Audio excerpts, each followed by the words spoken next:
ఈ విశ్వంలో ఉండే ప్రతిదానికి కూడా ఒక్కొక్క ప్రాపర్టీ ఉంటుంది. సో లెట్స్ సే ఇప్పుడు వెలుగుంది, కాంతి, దాన్ని మనం చూడగలం కానీ పట్టుకోలేం. అదేవిధంగా గాలి ఉంది, దాన్ని చూడలేం కానీ పట్టుకోగలం. బట్ అన్నిటినీ మించి బియాండ్ ద లిమిట్స్ ఉన్నది ఒకటి ఉంది. అదేంటో తెలుసా? Multi dimensional time. ఆ టైంని మనం చూడలేం, పట్టుకోలేం. దీని గురించి ఈ విష్ణు సహస్రనామాల్లో 10వ శ్లోకంలో 2వ లైన్లో ఆ భీష్మ పితామహుడు ఎంత బాగా రచించాడో మీరే చూడండి. సంవత్సరో వ్యాల ప్రత్యయ సర్వదర్శన. అహ అంటే వెలుగు, కాంతి, కిరణం. దీన్ని మనం చూడగలం కానీ పట్టుకోలేం. సంవత్సర అంటే ఇక్కడ కేవలం 1 ఇయర్ ఆఫ్ టైం అని కాదండి, మొత్తం కాల పరిమితి. ఈ కాలం పుట్టడానికి గిట్టడానికి గల మొత్తం కారణమైన వాడు శ్రీ మహావిష్ణువు. వ్యాలహ అంటే పట్టుకోవడానికి వీలుగా లేనిది, బియాండ్ ద లిమిట్స్ అన్నమాట.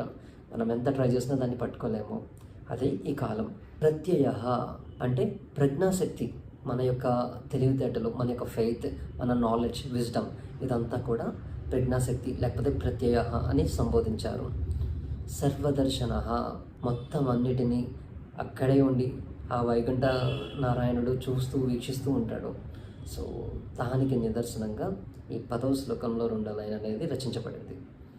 ఇంకా ఎక్కువ ఇన్ఫర్మేషన్ కావాలి అంటే, మీరు నెక్స్ట్ శ్లోకం తెలుసుకోవాలి అంటే ఫాలో చేసి సబ్స్క్రైబ్ చేయండి. Thank you guys.